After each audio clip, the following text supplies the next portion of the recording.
예, 서울 중랑구갑의 서영교 의원입니다. 대법원이 왜 그러는 겁니까 도대체? 법원은 왜 그러는 겁니까 도대체? 자, 법원이 1심이 2년 2개월 걸렸대요. 왜 2년 2개월 걸렸어요? 차장님 이야기해 보세요. 1심 재판하는 동안 검찰이 낸, 국민 여러분 잘 들으세요. 1심 재판하는 동안 검찰이 요구한 증인이 43명이에요. 검찰이 요구한 증인만 43명이에요. 질질 끈 게 누구예요? 질질 재판 끈 게 누구예요 도대체? 검찰이 43명하고 압수수색만 수백 번 했어요. 질질 끈 게 누구예요?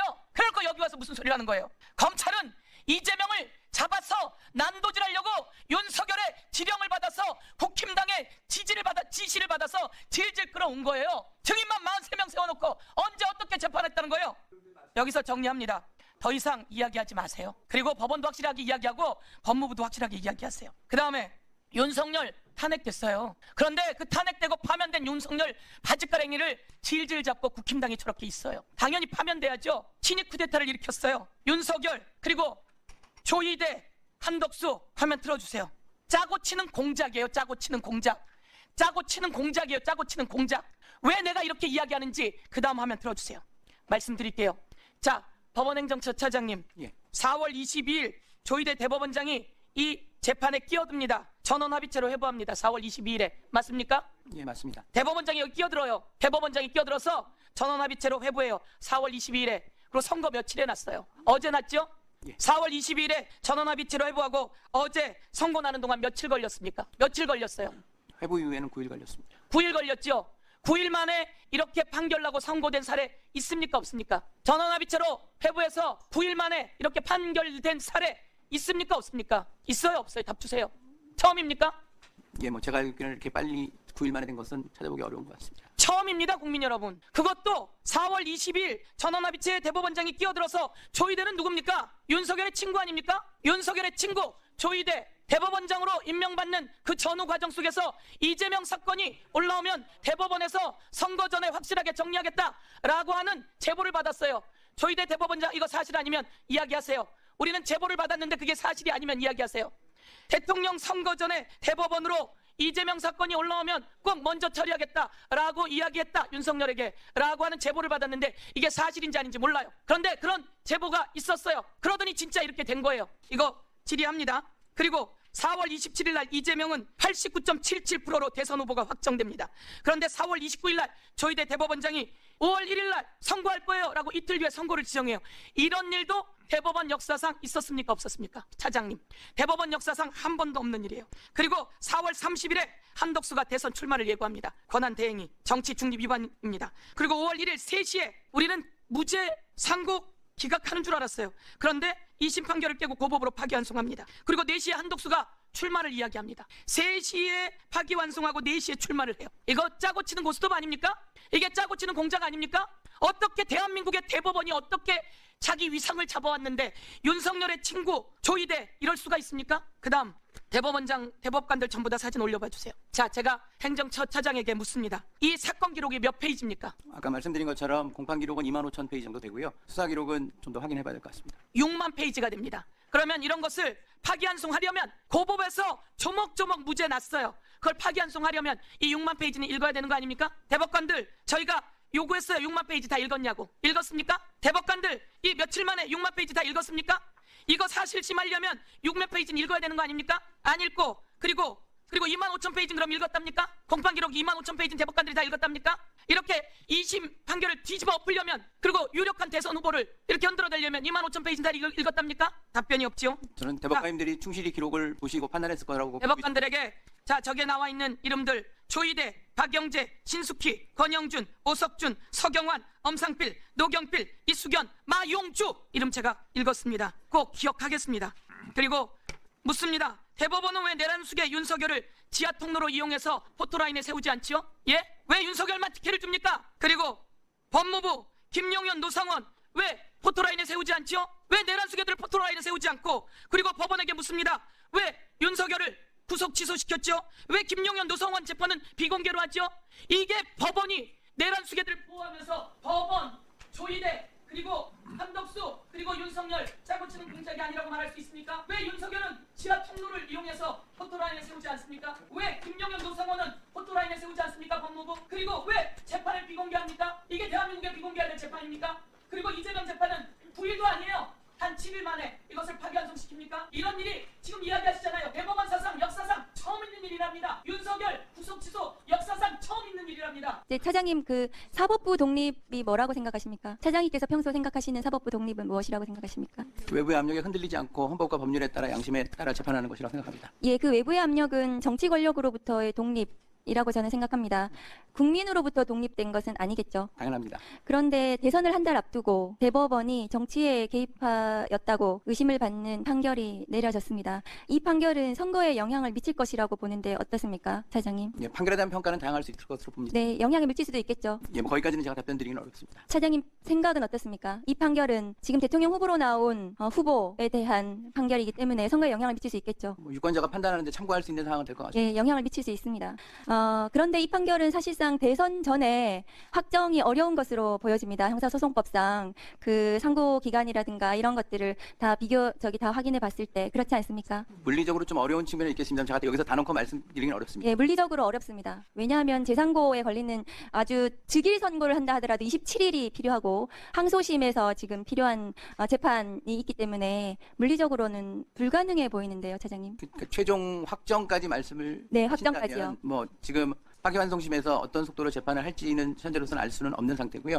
또 뭐 가정적으로 거기에 대해서 다시 재상고를 한다면 기간이 촉박한 거는 맞는 네, 것입니다. 촉박이 아니라 불가능해 보이거든요. 판사 정원이 몇 분이신가요? 3,200명이 예. 현원입니다. 어제 판결로 판사 3,200여 분의 명예가 무너졌다고 저는 생각을 합니다. 이 판사들이 정치적인이라는 비판에서 자유로울 수 없을 거라고 생각하고 어제의 판결로 사법의 불신이 극대화되었다고 저는 생각을 하거든요.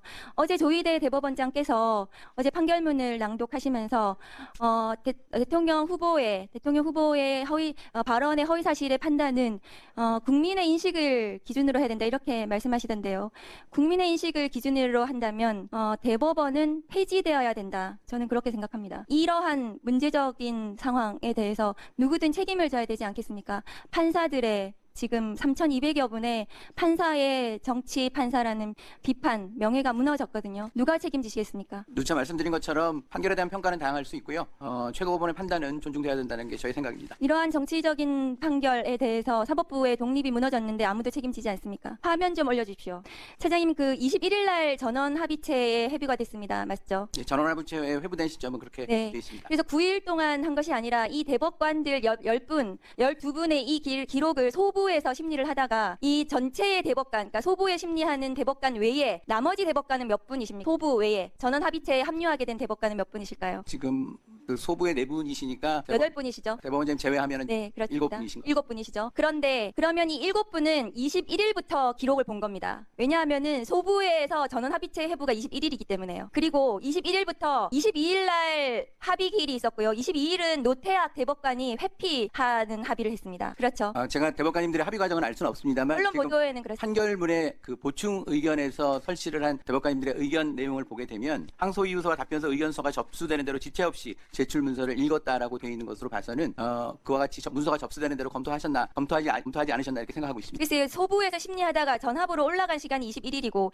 22일은 합의, 노태학 대법관의 회피를 위한 합의를 했기 때문에 실제로 이 대법관들이 이 기록을 이 사건을 검토한 시간은 21일 이후부터 24일까지, 그러니까 24일 날 두 번째 합의에서 합의가 됐다는 거거든요. 그래서 이 판결이 나온 거 아니겠습니까? 그때 다수 의견이 합의가 형성이 됐기 때문에 이 선고가 났고, 그렇다면은 이 기록을 이 6만 페이지, 7만 페이지를 본 시간은 제가 보기에는 21일부터 24일 이 사이에 기록을 보고 자신의 의견을 결정한 것으로 저는 보여집니다. 그것은 불가능합니다. 그래서 이 사건이 날림 재판이라고 말씀을 드린 겁니다. 화면 올려주세요. 법원행정처 자료에 따르면 21대 총선 직후 선거법 위반으로 기소돼서 국회의원들의 상고심 선고까지 걸린 시간이 평균 119일입니다.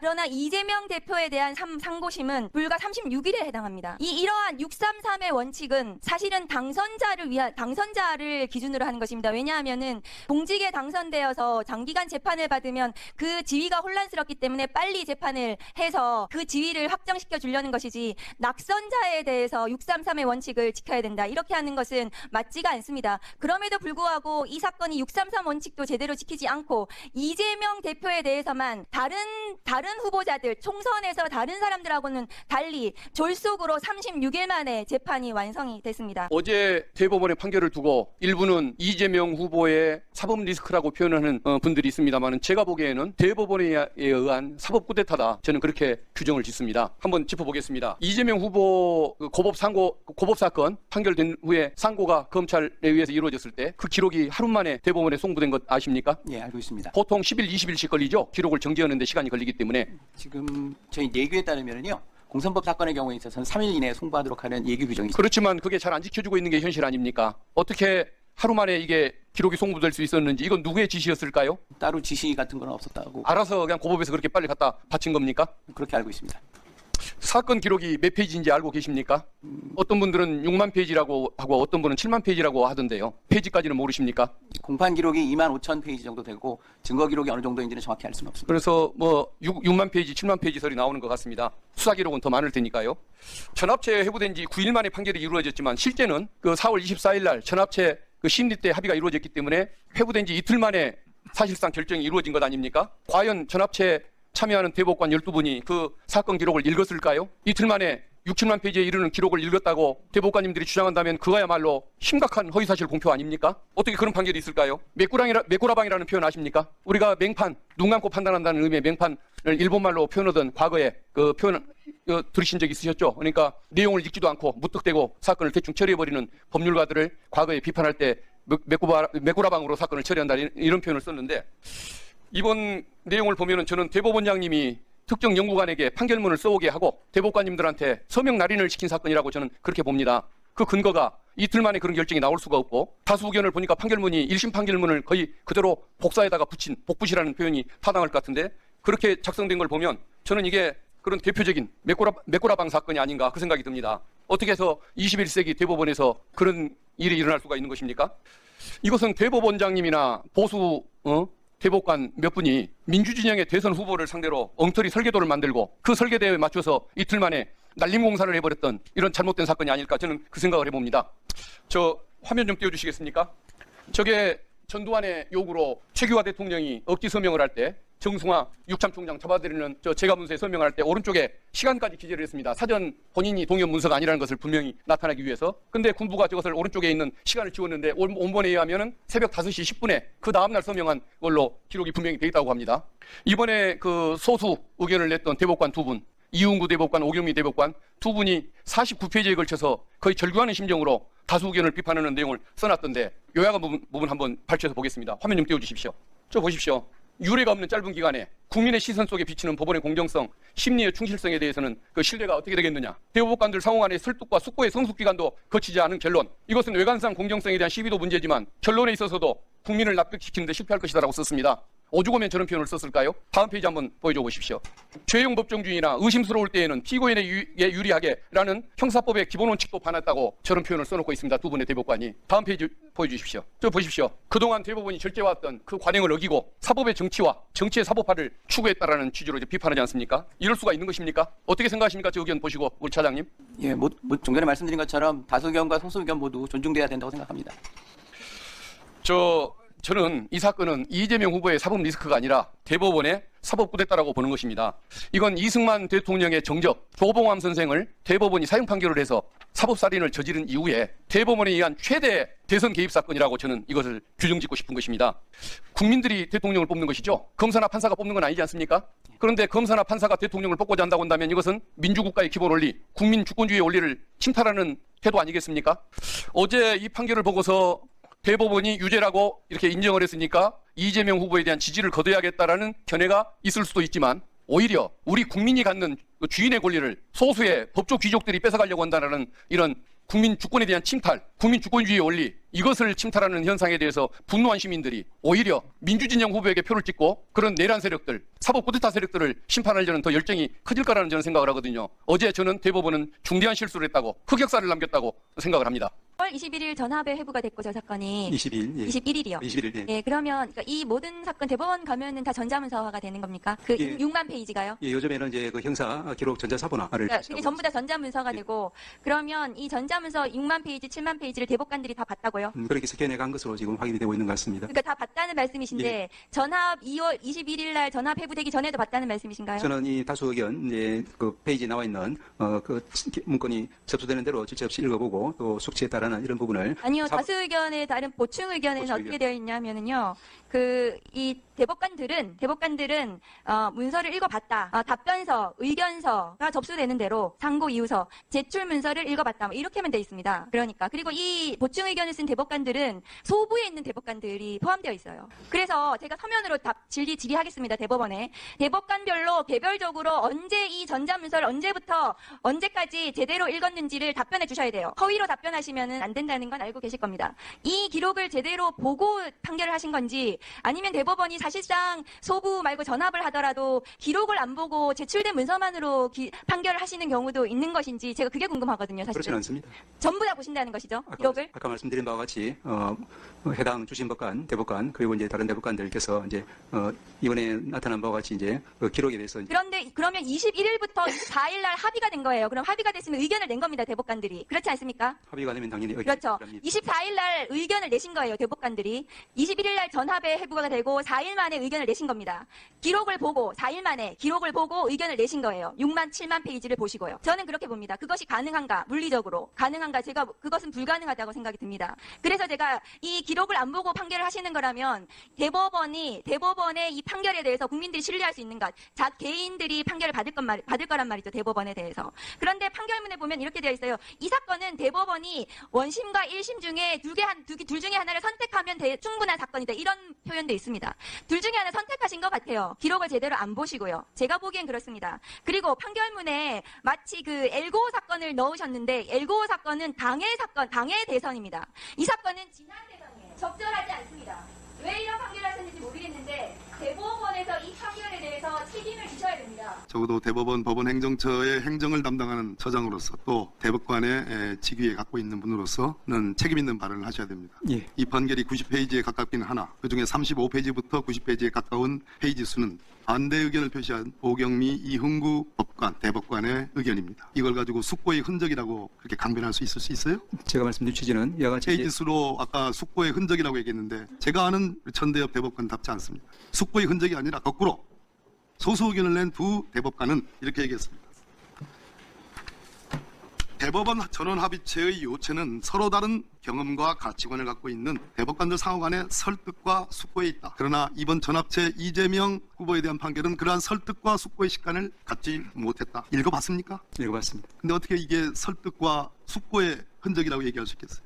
거기에 대해서 다수 의견도 나름대로 이제 이와 같이 이제 제가 아는 천대엽 법원행정처장은 오늘은 양심적이지 못한 오늘은 소수 의견은 그 핵심에 있어서 실체 진실 발견과 그리고 633의 신속한 재판의 원칙이라는 게 조화와 균형을 이루어야 되는데 12분의 이번 전합체 대법관들이 이 설득과 숙고의 시간을 갖지 못했다라고 질타하고 있습니다. 본안에 대한 얘기가 아니에요. 기초에 대한 얘기. 그래서 이 재판이 이재명 죽이기 재판.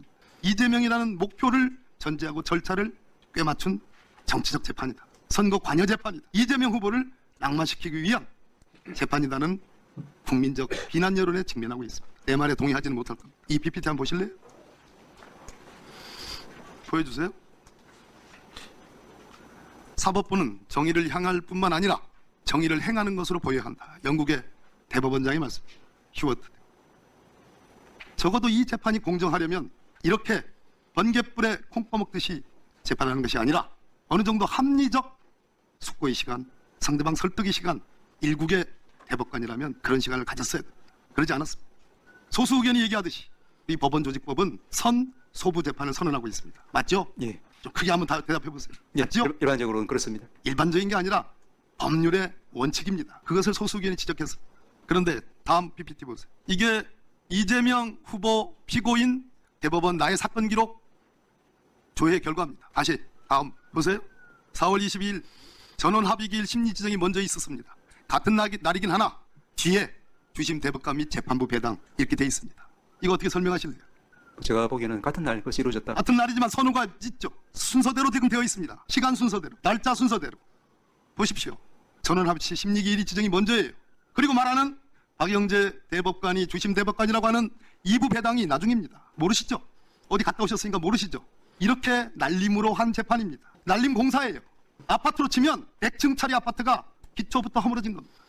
아까 뭐라고 그러냐면 재판연구관과 유기적 협력하라고 그랬어요. 대법관들이 소부로 가든 전합체로 가든 재판연구관 연구 보고서만에 의해서 전합체 소부 판결이라도 판결할 수 있습니까? 그런 취지로 드린 말씀은 아니죠. 그러면 안 되죠. 그래서도 안 됩니다. 안 되죠. 그렇지도 않습니다. 기록을 검토했다고 지금 주장하시는 거죠? 아닙니까? 그렇습니다. 우리 많은 의원님들이 이틀 동안 어떻게 기록을 검토하냐고 얘기합니다. 앞뒤가 바뀌었을 뿐더러 소부를 먼저 지정했더라도 1시간 뒤에 전합체로 회부했어요. 그리고 그날 심리기를 잡았고 하루 건너 다음날 심리기를 잡았습니다. 그날 합의가 됐어야지 선고가 가능한 겁니다.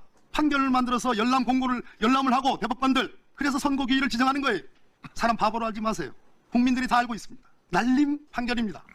재판연구관만에 의해서 그 보고서만에 의해서 재판할 수 없다는 말씀하셨습니다. 많은 의원님들이 16일이 걸리니 우리 위원장께서 소설로 치면 몇 권을 읽어야 되는 그런 얘기들이 그냥 하는 얘기가 아닙니다. 이것은 사전에 합의가 아닌 번외의 합의 절차를 통해서 다수 의견을 유도하고 우격다짐으로 소수 의견을 낸 두 분 대법관을 사실상 10대 2로 몰아붙여서 억지로 억지 춘향으로 선고기일을 잡고 판결을 선고를 한 것. 그렇지 않으면 설명할 수가 없어요.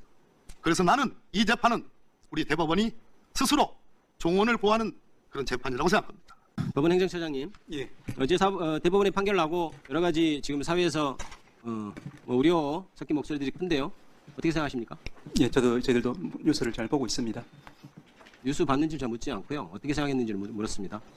저희들이 보기에는 아까 오전에도 답변이 있었던 것 같습니다만은 판결에 대한 비평은 얼마든지 가능하지만 최고법원의 판결과 또 법관에 대한 존중이 없이는 법치주의도 또 이를 뒷받침하는 우리 헌법기관도 존재할 수 없다는 생각이기 때문에 판결에 대한 비판, 최고법원에 대한 판단은 존중돼야 된다. 그거는 이렇게 들리네요. 쿠데타를 해도 통치행위니까 비판하지 마라. 이런 말하고 똑같이 들려요. 우리가 지금 이 비판하는 것이 판결에 대해서 비판하고 있습니까? 대법원의 정치 개입에 대해서 비판하고 있는 거예요. 행정처장님 그것을 모르시고 지금 얘기하나요? 우리가 대법원 판결이 어떻다 이걸 얘기하는 게 아니에요. 더 큰 문제. 대법원이 어찌어찌 해야 되는데 지금 정치적 중립성을 완전히 여기고 정치 한복판에 끼어들었다 이걸 지적하고 있는 겁니다.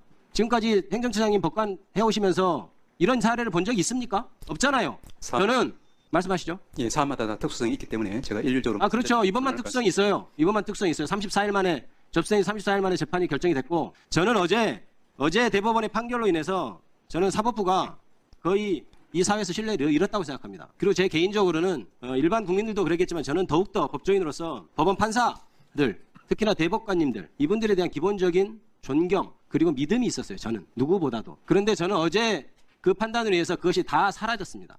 차라리 노골적으로 편드는 게 더 솔직한 거 아니야? 이런 생각이 들면서 점잖은 척하면서 자기 이속대로 다 판단하고 자기가 가진 어떤 판단의 권한을 자기의 어떤 개인적인 이익, 자기의 정치적인 성향을 쓰는 사람들이나 저 사람들은 대법원장 밑에 저 졸개들처럼 거느리고 앉아가지고 대법원장은 판단을 하는구나. 저는 그렇게 판단해서 저는 그렇게 느꼈어요. 그 장면을. 대법관이라는 사람 뭐 하는 사람들이지? 그동안 우리가 그렇게 존경의 염을 표현할 만한 사람들이었던가? 저는 그렇게 생각했습니다. 헌법 제103조는 헌법과 법률과 양심에 따라서 재판한다고 돼 있어요. 과연 그러합니까? 대법관식이나 되는 사람들이 대법원장이 하자는 대로 해서 처음에 소부로 배정되고 며칠 만에 지금 국가적으로 지금 양쪽이 절단하는 그런 판단을 내렸어요. 정치 한복판에 끼어들었습니다. 그 말은 제가 그냥 하는 말이 아니에요. 어제 대법원 판결문에 반대 의견 쓴 두 분이 독립하는 심정으로 피를 토하는 심정으로 쓴 문장들입니다. 그게 읽어보셨습니까? 다 읽어봤습니다. 말씀드릴까요? 간단히 말씀해 주시죠. 예.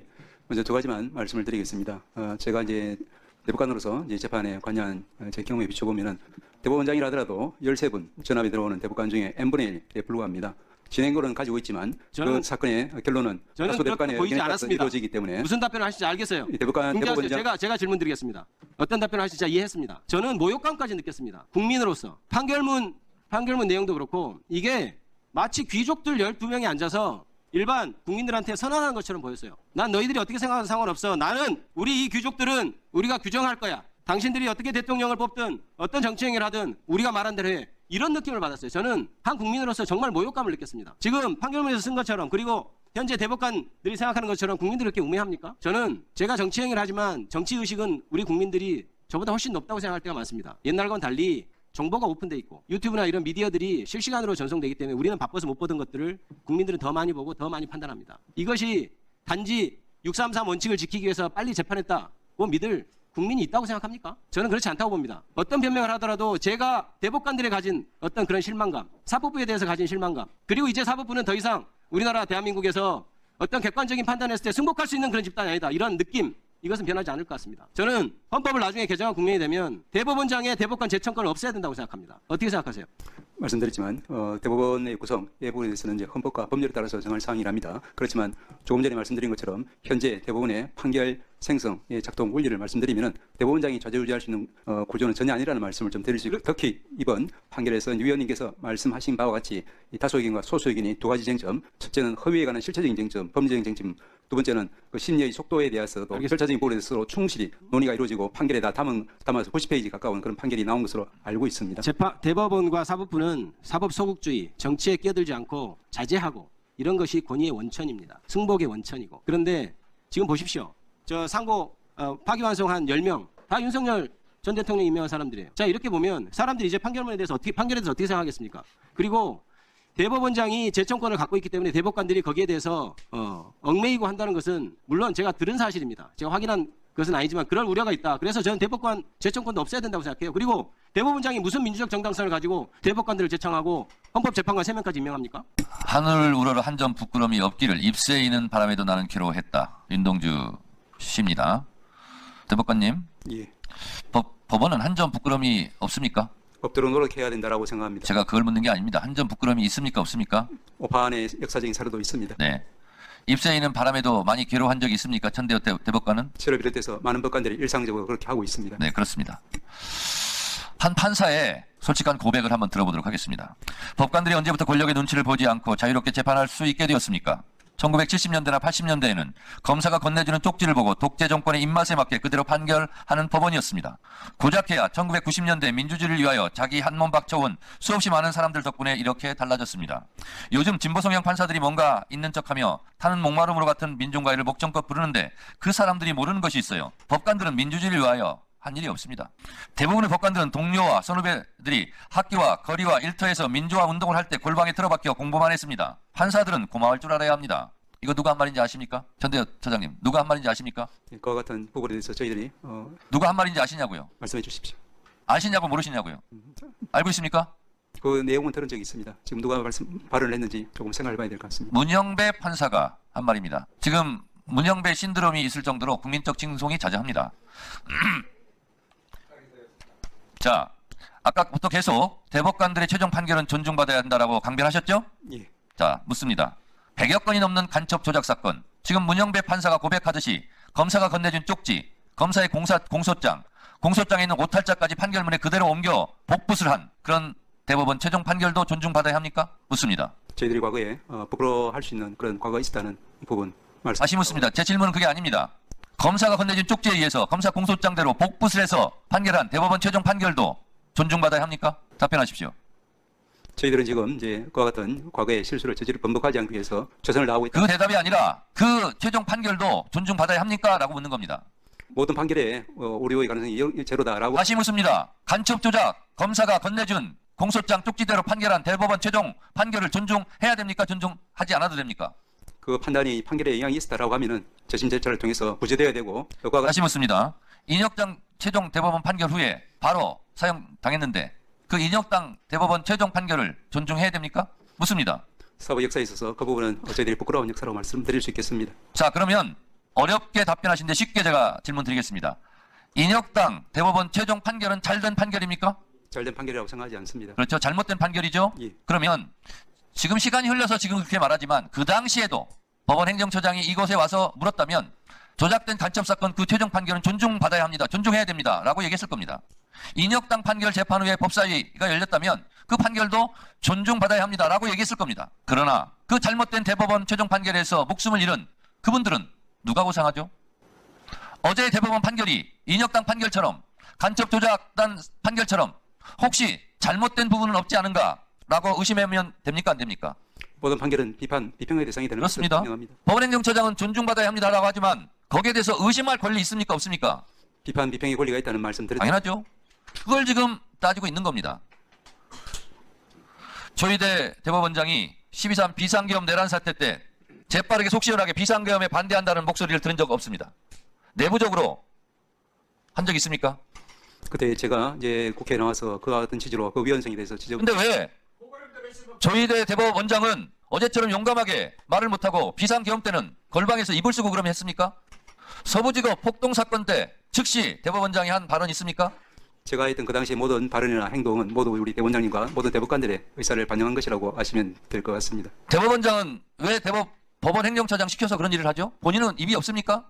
12.3 내란 사태 때나 서부지법 폭동 사건 때는 아무 말도 못하다가 이렇게 국민의 참정권 헌법 67조에 보장된 대통령 국민의 투표에 선출된다는 그 조항을 심각하게 훼손할 수 있는 그런 것은 서슴없이 합니까?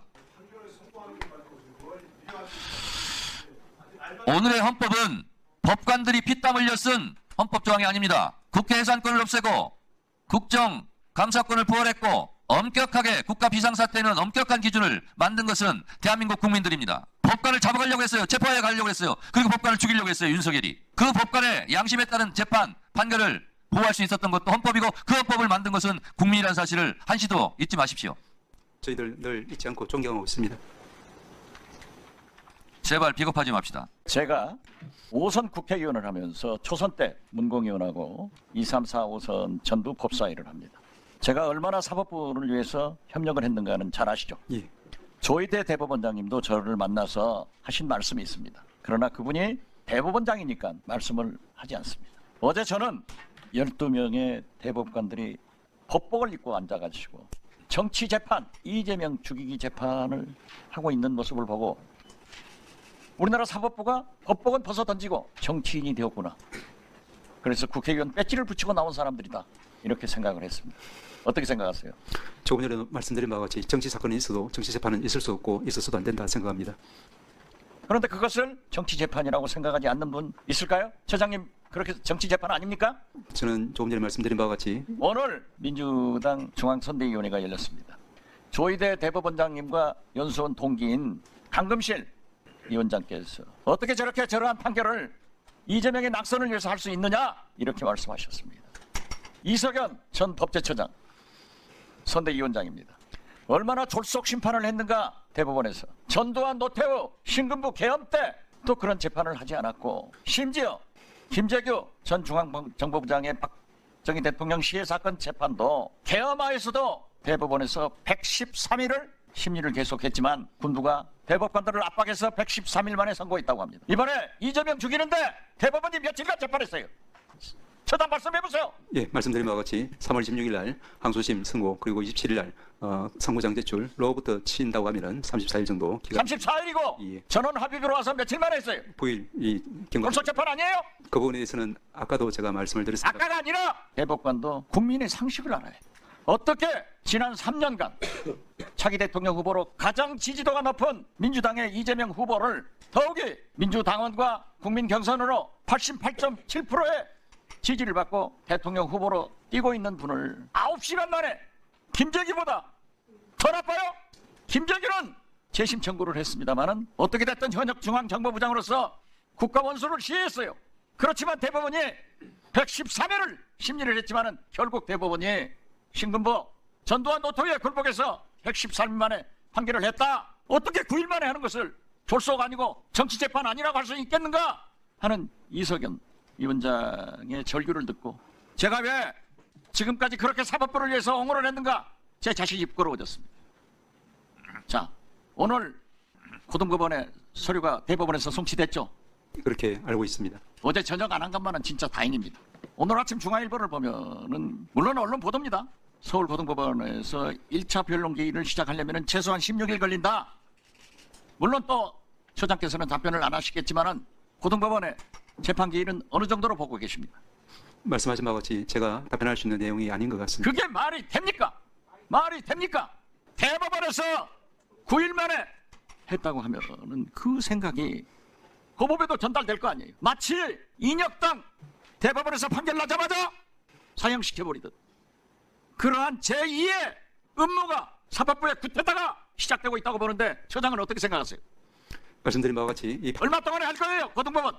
그 부분 말이 됩니까? 입이 청개로도 말할 수 없는 거죠. 어떻게 법복을 입은 우리나라 최고의 대법관들이 국회의원 배지 붙이고 재판하고 있어요. 그 법복 저를 주세요. 저를 줘도 저도 그렇게 재판을 하지 않아요. 절차는 지켜야 될 거 아니에요. 6만 페이지가 넘는 기록을 안 보고 있다. 이러기 때문에 우리는 대법관의 증언을 함으로써 국민의 재판을 받을 신속한 권리도 보장하고 저는 한체가 정확한 재판을 할 수 있도록 우리는 법을 추진하겠습니다.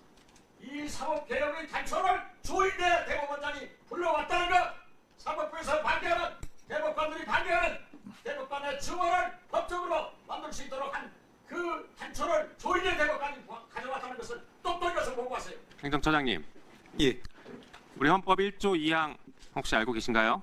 예, 헌법에 대해서 예, 말씀드릴까요? 네, 제가 그냥 말씀드릴게요. 예, 찾아보시지 말고. 대한민국의 주권은 국민에게 있고 모든 권력은 국민으로부터 나온다. 알고 계시죠? 예, 예, 국민주권을 천명한 것인데 이 국민주권을 현실에서 어떻게 실현시킵니까? 직접 선거에 의해서 구현시키고 있다라고 생각합니다. 그렇죠. 국민주권을 구현시키는 가장 확실한 방법은 대통령을 국민이 직접 뽑고 국회의원을 국민이 직접 뽑는 것, 국민의 대표를 직접 뽑는 것으로 구현시키고 있습니다. 맞습니까? 예, 사법부의 권력도 결국에 국민으로부터 나오죠. 그 이야기에 대해서 부인할 사람 없으리라 생각합니다. 네, 그렇죠. 자, 사법부의 독립은 누가 지켜주고 있습니까? 국민의 신뢰와 또 존경으로 생각하시면 된다고. 아니죠. 그 전에 국민이 피를 흘려서 지켰습니다. 알고 계세요? 예, 독재 시대 때 국민이 피를 흘려서 사법부를 지켜줬어요. 사법부 스스로 잘라서 지킨 게 아닙니다. 다시 말해서 국민이 권력을 부여했고 국민이 지켜준 기관입니다. 그러면 국민을 배신하면 안 됩니다. 동의하십니까?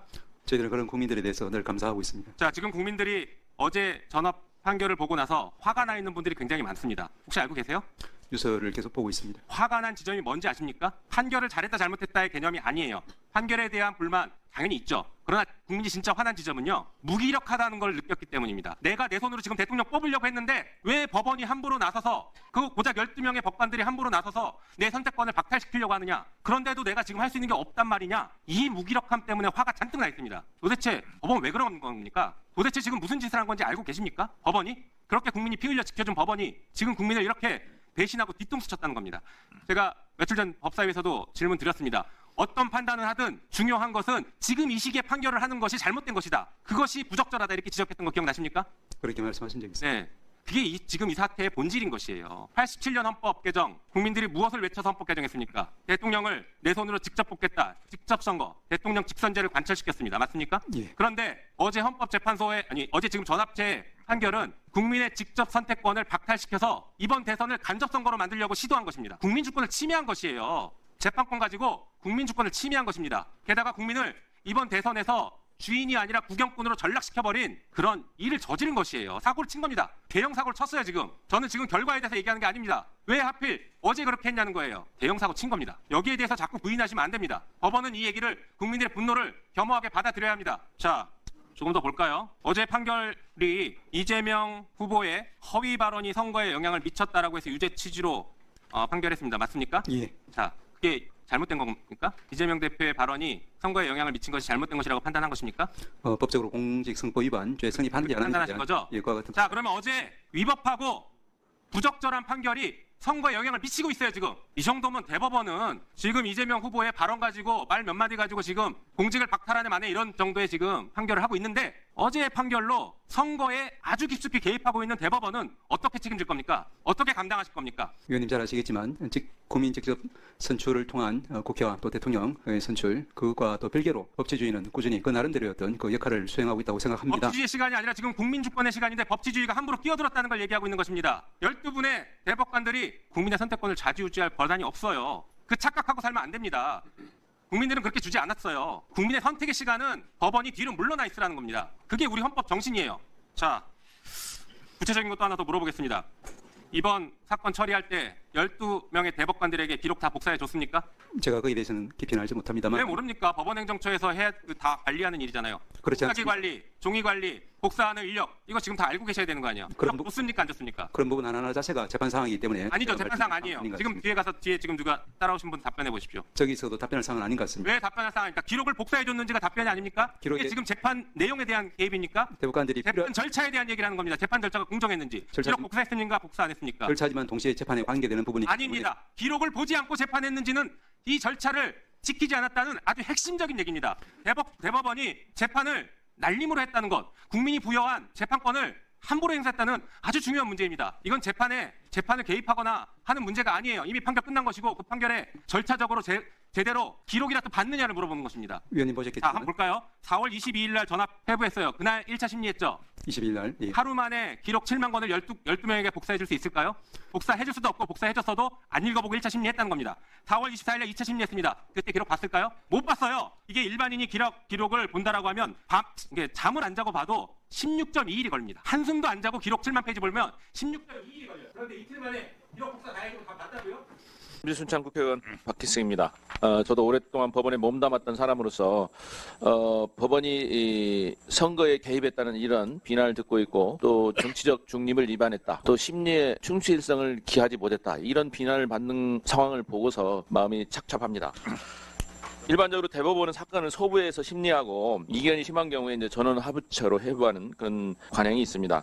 근데 이번 사건은 소부 절차를 대부분 생략하고 전원 합의체에서 바로 심리가 이루어졌는데 왜 그랬습니까?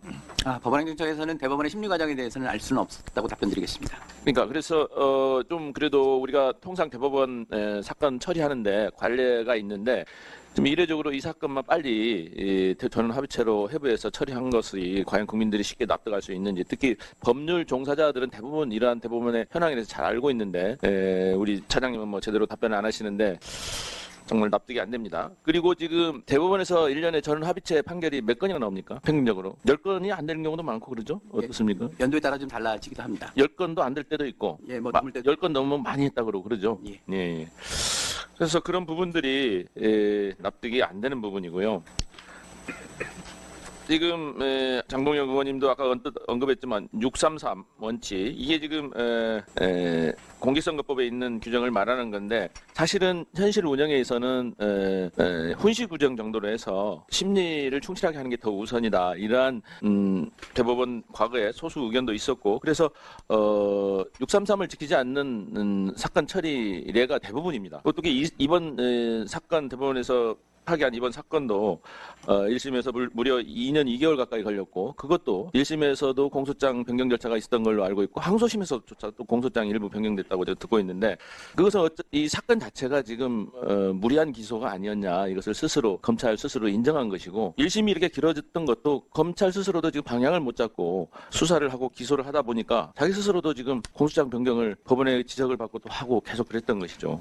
이런 사안에 대해서도 법원이 정말 제대로 검찰을 견제하는 역할을 했더라면 공소장 제대로 정리가 안 되면 각하 판결을 하든지 공소기각 판결하든지 해서 공소권 남용을 좀 견제를 해야 되는데 저는 법원이 그런 역할을 처음부터 잘 못했다고 봅니다. 그리고 뭐 그렇다 하더라도 이제 1심을 이렇게 검찰이 오랫동안 뭐 증인 신청하거나 뭐 공소장 변경하거나 이러면서 2년 얘기 끌다가 갑자기 이제 현 대법원장 체제에서 633 원칙 내지는 뭐 공직선거법 신속하게 처리해야 된다 이런 말이 나오기 시작하면서 갑자기 고등법원 사건부터 지금 심리가 빨라졌습니다. 그리고 더구나 대법원 판결은 그 석 달 내에 끝내라는 거지 한 달 내에 끝내라는 것도 아닌데 정말 초고속으로 결론을 냈습니다. 이 지금 세간에 지금 굉장히 관심이 많은 사건이고 기록량도 제가 알기로 뭐 6만 페이지, 7만 페이지가 넘는 걸로 알고 있는데 처장님 이거 대법관님들 기록 다 읽어보셨습니까?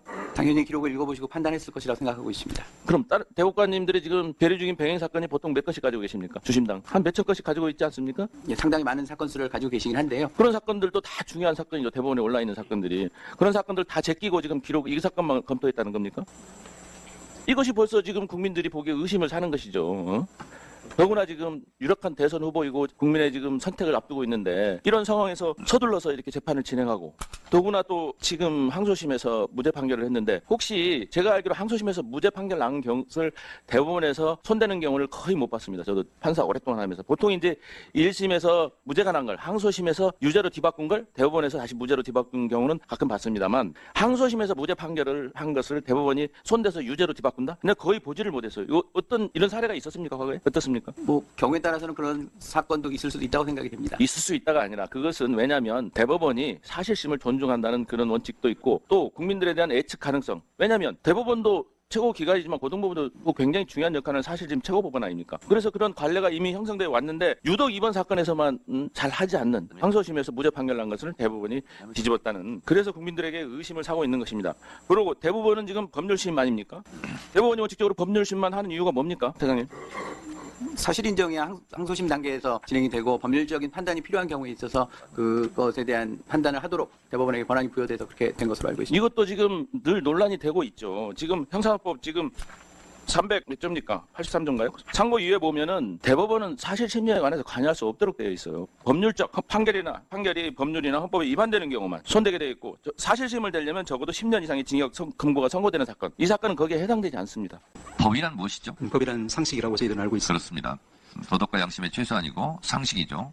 상식 안에 있다고 저는 생각합니다. 그래서 한자로도 보면 물이 가듯이 가는 것, 그것이 법 아니겠습니까? 그렇습니다. 그리고 대법관은 영어로 justice라고 부르죠. 예. 예. 정의로워야 되죠. 예. 예. 근데 과연 정의로운지 비토하는 심정으로 소수 의견을 냈던 분들의 절규를 한번 보겠습니다. 두 발언은 모두 허위사실 공표에 해당한다는 점에 관한 범죄의 증명이 부족하여 무죄이다. 특정된 하나의 주체에 관한 질문에 대한 답변으로 행해진 일련의 발언이라는 특수한 경우에 적용되는 새로운 법리를 선언한 것이다.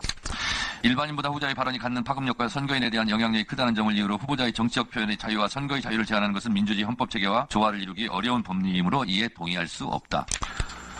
피고인에게 불리한 방향으로 엄격한 잣대를 들이댄 것이다. 선례의 태도에도 어긋나고 의심스러우면 피고인의 이익으로라는 형사법의 대원칙에도 반한다. 합헌적 해석 적용의 모습이라고 보기 어렵고 대법원이 선거의 공정성을 강조하여 규제를 강화하기보다는 선거운동의 자유와 공적 정치적 관심사에 대한 정치적 표현의 자유를 최대한 보장하여 온 방향성에도 어긋나는 것이어서 찬동할 수 없다. 선거의 공정성을 내세워 선거공직법상 허위사실공표죄의 적용을 매개로 수사기관과 법원이 선거 과정에 개입하는 통로를 여는 것은 선거의 자유를 해치고 법원의 정치적 중립성을 해치는 등 여러 가지 부작용을 낳는다. 대법원이 이러한 선례의 방향성에 역행하여 선거의 공정성을 내세워 허위사실공표죄의 적용 범위를 넓히는 해석 방향을 취하는 것은 민주주의 발전 역사를 후퇴시키는 퇴행적 발상이다. 국가가 알 권리를 범위를 선별하고 조율하겠다는 것과 다르지 않다. 신속한 재판이 지나쳐 충실한 재판의 이념이 무너지거나 충실한 재판을 너무 강조하여 재판의 신속성이 저해되는 경우 모두 법원과 재판의 공정성에 대한 국민의 신뢰를 유지하기 어려울 것이다. 대법원 전원 합의체의 심리와 재판에서 위와 같은 긴장감에 대한 공감대가 형성되지 못하여 신속하고 충실한 심리의 비등점을 찾는 데 실패한다면 그 패인은 온전히 해당 사건의 당사자와 국민에게 돌아간다. 등등등. 피를 토하는 심정으로 이렇게 독립운동하듯이 저항을 했더군요. 저는 일반화에 대한 오류를 범하고 싶지 않습니다. 모든 법관들이 나쁜 판사다 이렇게 생각하지 않습니다. 이런 분명하고 뚜렷하게 국민의 신뢰를 저버리는 그런 재판이 있기 때문에 고생하고 법과 양심에 따라 재판하는 많은 법관들이 도매급으로 넘어가서 명예가 훼손될까 그것이 걱정됩니다. 그것은 판사들만의 손해가 아니고 크나큰 국가적 손실이기 때문에 그렇습니다.